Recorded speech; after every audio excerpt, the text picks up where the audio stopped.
Это Якутия-24, прямой эфир, программа «Итоги дня», в студии Влад Давыдов. Добрый вечер, смотрите далее.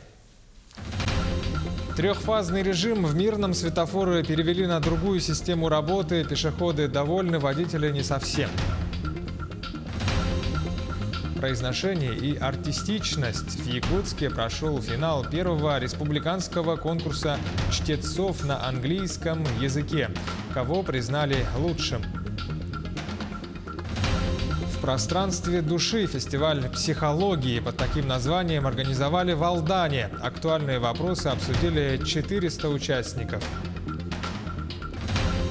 Коротко о важном, обзор событий и новостей Ленского района в завершении выпуска. 52 боксера, 10 весовых категорий. Стартовал чемпионат Якутии по боксу среди мужчин памяти Арсена Петрова.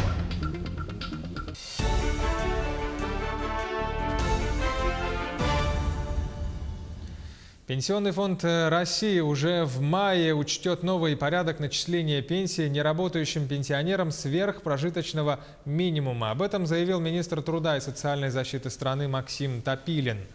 Бюджет фонда обладает достаточными средствами для выплаты пенсий.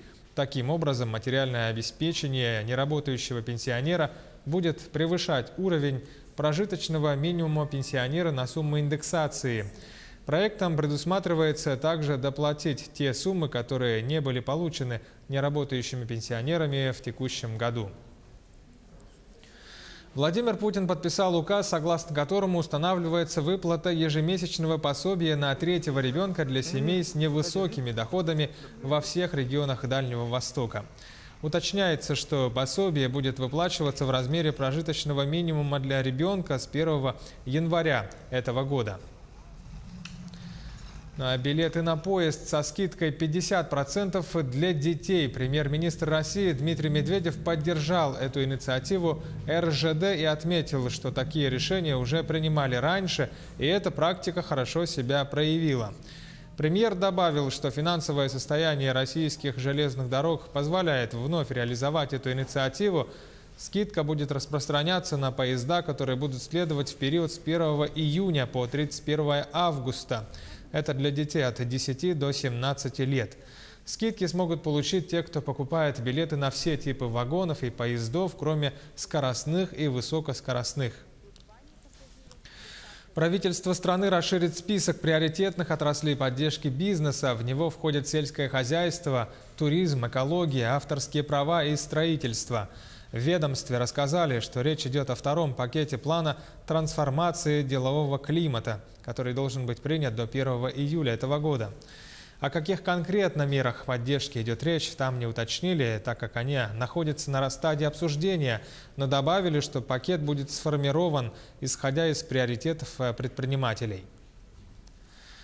Совместная разработка ученых СВФУ и инженеров-конструкторов компании «Автономные технологии» робот-уборщик «Ведроид» призван стать мировым брендом в сфере оказания клининговых услуг.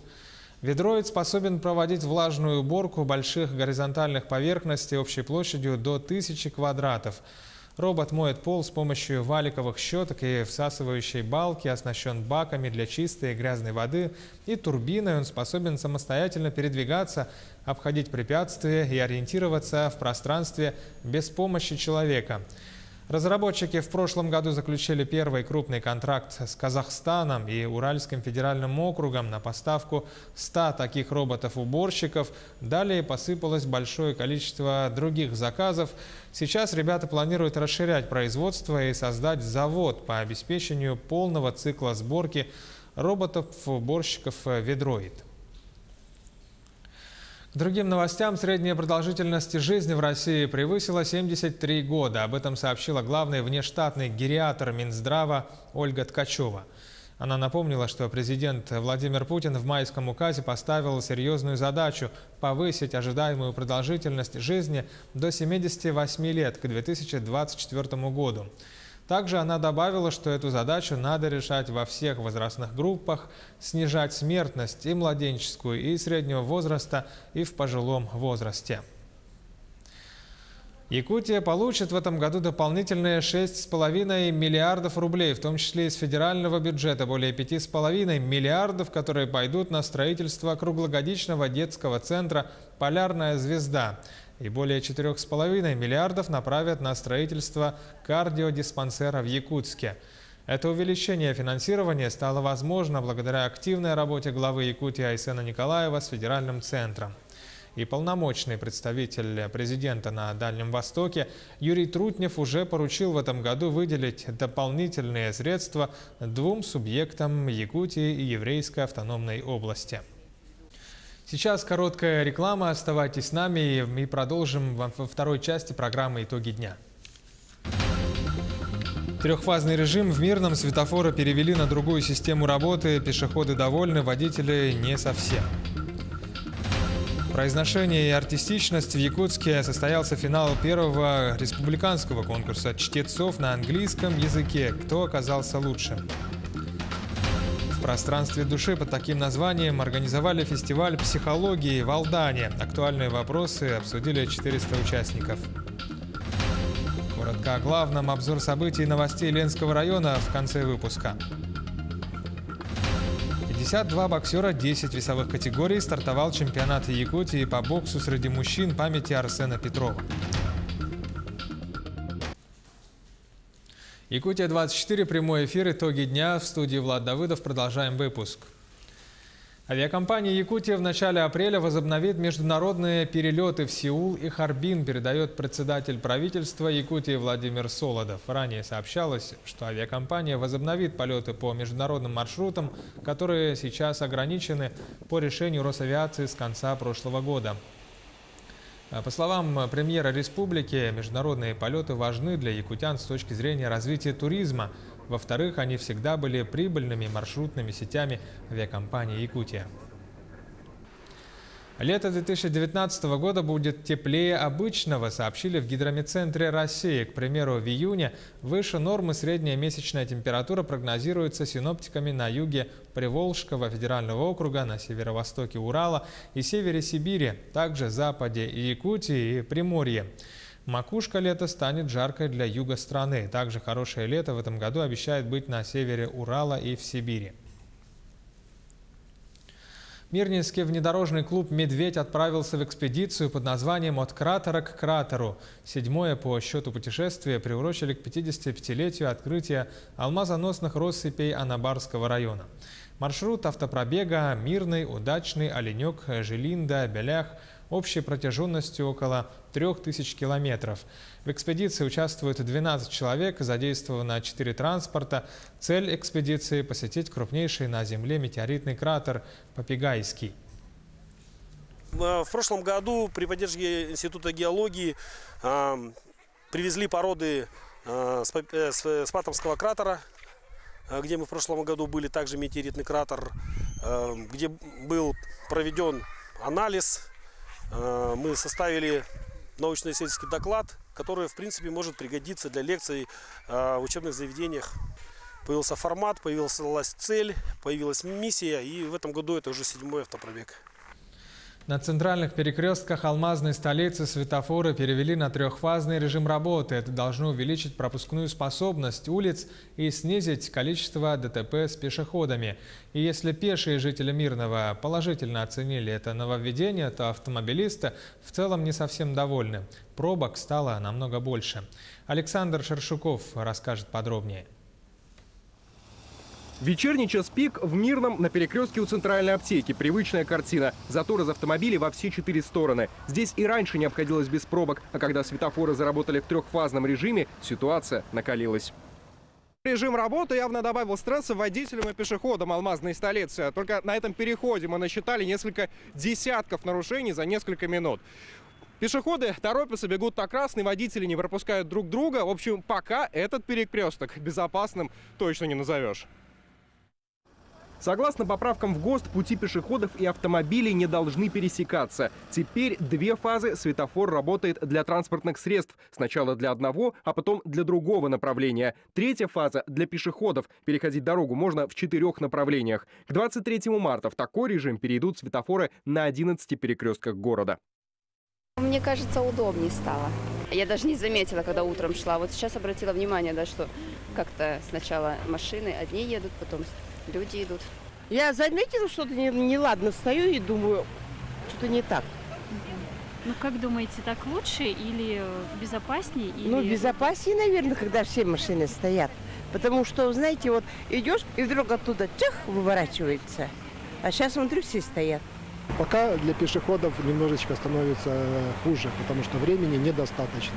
Это только вот хватает время при включении зеленого света сразу же пойти. Если ты только не пошел сразу, ты уже не успеваешь закончить переход пешеходным переходом. Я думаю, это будет удобно, и к этому просто надо немножко приспособиться, привыкнуть. А все-таки движение на дорогах должно быть безопасным, в первую очередь для людей. Переходить перекрестки по диагонали пока нельзя. Нет специальной разметки. Ее городские власти нанесут летом. Систему также обещают подстроить. Мы будем смотреть по жалобам, по обращениям, по появлению пробок и будем менять режимы движения светофорных объектов, пропускную способность их или увеличивать, или уменьшать. По-новому переходить перекрестки стали по всей стране. Но не везде опыт успешный. Так, в Салехарде после многочисленных жалоб жителей губернатор округа распорядился вернуть все как было. Я связался со своими друзьями, коллегами в Министерстве транспорта Российской Федерации. Они сказали, что вот это обязательное требование по всей стране будет в ближайшее время изменено. Потому что стало очевидно, что то, что применимо для крупных городов, абсолютно бессмысленно в малых городах создает массу неудобств. Еще и северных, да? Северных, да, любых. То есть все должно быть с умом. В алмазной столице ярых противников нового режима работы светофоров, конечно же, нам найти не удалось. Да и оценки делать рано. Первые выводы стоит делать не раньше, чем через месяц. Поэтому переходим и проезжаем перекрестки внимательно и не забываем о взаимном уважении, которое, к сожалению, никакими ГОСТами включить нельзя. Александр Шершуков, Ксения Исламова, Роман Муконин, Алексей Меркулин, телеканал «Алмазный край». А в Нерюнгри по предписанию ГИБДД на территории города были перенесены несколько дорожных знаков. Работы по установке знаков начало населенного пункта, конец населенного пункта, а также на нескольких улицах города и на фактической границе жилой застройки были выполнены Нерюнгринской городской администрацией. Знаки были перенесены на улице Амосова, Мира, газеты «Комсомольская правда», геологов на хлебозаводе на въезде в город и как по геологов на выезде из города в Старый. Были перенесены именно на застройку жилой зоны. То есть граница города не уменьшилась, граница города осталась так же, какая была принята Советом нерюнгринских депутатов от 2017 года. Будут в этом году переноситься знаки у нас не границы жилой зоны, а будут улучшаться знаки «Пешеходный переход». Будут ставиться дополнительные знаки, чтобы люди видели.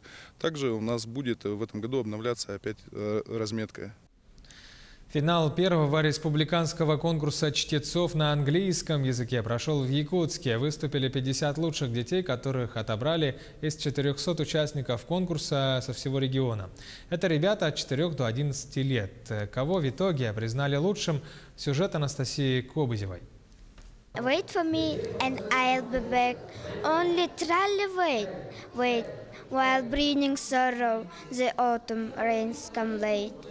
«Жди меня, и я вернусь». Совсем не детское стихотворение выбрала третьеклассница Лейла Микурдянова.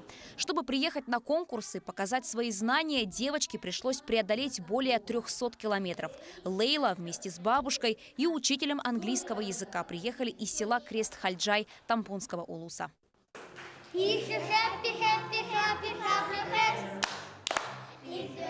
финале конкурса выступили 50 лучших чтецов, которых отобрали из 400 участников со всей республики.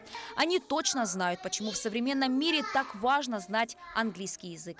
Мне нравится английский, потому что это как бы очень распространенный язык, им можно пользоваться практически везде. Если поедешь за город, тогда там люди тоже знают английский, и можно с ними на английском разговаривать. Несмотря на юный возраст участников, требования со стороны жюри предъявлялись самые строгие. Произношение, знание текста и исполнительское мастерство – все должно быть на высшем уровне.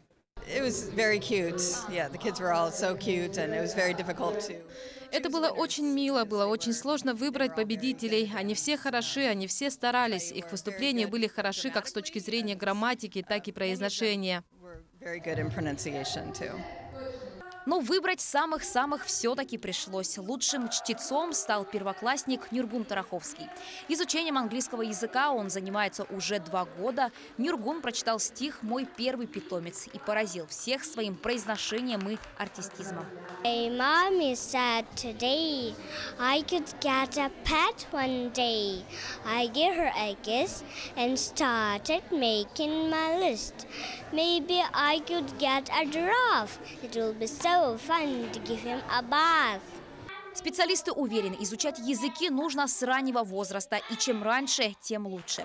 В детстве иностранный усваивается так же легко, как и родной. Более того, понимание структуры речи создает фундамент для дальнейшего изучения других языков. Анастасия Кобызева, Григорий Охлопков, Якутск. В Алдане проходит республиканский фестиваль практической психологии. На семинарах рассматривают темы детско-родительских отношений и построения диалога между педагогами и воспитанниками, рассказывает Татьяна Вахнина. Представленный зрительный образ отождествляет личность, характер и жизненную ситуацию. Разбор данного образа дает возможность посмотреть на собственные переживания и эмоции под иным углом. В этом заключается суть практического занятия на обучающем семинаре по работе с чувствами и переживаниями. Это возможность человеку техники психологии, психотерапии пропустить через себя, усвоить, что-то понять про себя самого, может быть, в чем-то себя изменить, что-то отпустить, какую-то свою проблему проработать. Как родительские установки влияют на построение жизненных сценариев, каковы приемы раскрытия творческих способностей у дошколят, как создать гармонию в отношениях и как быть счастливым. Эти и многие другие вопросы детально рассматривались на семинарах, состоявшихся в рамках Республиканского фестиваля практической психологии. Ведь эти знания, которые были сегодня нам даны, пригодятся не только психологам, но вообще в жизни каждому человеку. Ведь мы не только, допустим, руководитель, но мы еще и мама, жена, сестра. И вот эти знания очень полезные. Фестиваль собрал порядка 400 участников. В их числе преподаватели и учителя, психологи, социальные педагоги, а также родители, как школьников, так и дошколят. Знания и владение данными психологическими практиками очень полезны в работе с детьми и с родителями, то, чего нам не хватает. Поэтому необходимо, и наша задача научить психологов, научить соцпедагогов именно владеть данными практиками и применять их у себя в школах. Организаторами фестиваля выступили педагоги Алдана и Нерюнгри. В качестве гостей ведущих семинаров присутствовали психологи и ученые российских университетов. В Нерюнгринском районе подобные фестивали традиционные. В Алдане обучающие мероприятия по практической психологии состоялись впервые. Очень все хорошо организовано. Люди были настроены очень хорошо, были очень радостно. Они прямо шли конкретно, они знали, куда шли, на что шли. Очень активно участвовали во всех мастер-классах. Фестиваль продлится до конца недели. Помимо семинаров и вебинаров, он включает мастер-классы по различным темам, касающимся как детско-родительских отношений, так и построения диалогов между детьми и педагогами. Татьяна Вахнина, Сергей Шипачев, Александр Лукин, Алдан. Титулованная красавица Влада Потапова отправилась в Москву для участия в главном конкурсе красоты «Мисс Россия-2019». 50 участниц, с которых отобрали 75 тысяч девушек со всей страны, будут готовиться к финалу в течение 3 недель. Как сообщают местные СМИ, Потапова будет выступать в национальном костюме, а для творческого этапа она специально подготовила песню «Якутяночка» на якутском языке. Финал конкурса «Мисс Россия» состоится 13 апреля. Победительница получит корону из белого золота, украшенную драгоценными камнями, денежный приз, также шанс представить Россию на международных конкурсах «Мисс Мира» и «Мисс Вселенная». Чемпионат в Якутии по боксу стартовал сегодня памяти заслуженного тренера РСФСР Арсена Петрова в течение ближайших 4 дней сильнейшие боксеры со всей республики на ринге будут выявлять лучших. Сюжет Саргаланы Захаровой. 52 боксера, 10 весовых категорий. Чемпионат республики – один из важнейших стартов для якутских спортсменов. Каждый нацелен только на победу. Свои силы оцениваю до финала, думаю дойти. Противника знаю, занимаемся в одном зале, у одного тренера. Молодой парень, перспективный, хорошо бьющий. Надеемся, что завтра выиграем. В первый день на ринг вышли 10 пар в 7 весовых категориях. Соревнования проходят по олимпийской системе, то есть на выбывание. В следующий этап выходят только победители. И таким образом к 4-му завершающему дню дойдут только самые сильнейшие боксеры, которые оспорят места в составе сборной республики. Каждая ошибка фатальна, однако совершают их даже самые титулованные участники. С рассечением брови выступил наш шестикратный чемпион республики Егор Паком. Перед боем надо было смазывать вазелином боксерским надбровье и переносицы. Он, видать, это не смог сделать. И тут же пропустил удар справа сбоку, средней дистанции, и рассечение получился надбровье. Яркий бой ожидается на 3-й день соревнований. В весе до 60 килограммов на ринг выйдет один из фаворитов – Михаил Варламов. В прошлом году он громко заявил о себе на чемпионате России. На днях спортсмен вернулся из Финляндии, где принимал участие в международных соревнованиях. В общем, 3 боя провел. 2 боя выиграл, в 3-м бою проиграл. 3-й бой тоже равный бой был. Подготовка хорошая, тренировался нормально. Но в спорте делать прогнозы сложно. Даже молодые спортсмены могут составить неслабую конкуренцию. Можно положительно сказать, вот боксер появился из Канды, а раньше там бокса не было. Вот у Снера появился боксер, и приехал боксер из Абулунского района, из северных краев нашей республики. Это, конечно, дает положительный импульс для развития бокса республики Саха. Кто же поднимется на пьедестал и попадет в сборную Якутии, станет известно уже в это воскресенье. Саргалана Захарова, Георгий Григорьев, Якутск. На этом наш выпуск завершен. Эфир продолжит обзор новостей и событий Ленского района. Добрый вечер, Якутск. Я, Анна Кожевникова, и мои коллеги расскажем вам о событиях уходящей недели в Ленском районе. Отличились громкими делами экономической, коррупционной и экологической направленности. В 2018 году в Ленском районе были раскрыты такие дела, как хищение бюджетных средств, взятка, хранение жидких бытовых отходов в неположенном месте. Экс-глава Ярославского наслега был осужден за хищение бюджетных средств. Он заключил фиктивные контракты на обслуживание по жилищно-коммунальному хозяйству со своим знакомым и деньги за неосуществленные работы положил в свой карман. Пойман с поличным, иначе не скажешь, врач Ленской центральной районной больницы был задержан при получении взятки за выдачу больничного листа. Гадят у себя под носом. На Чиндинском месторождении решили не заниматься транспортировкой жидких бытовых отходов, как это требует законодательство, а сливали их в один из карьеров, нарушая тем самым санитарно-эпидемиологические требования и загрязняя окружающую среду.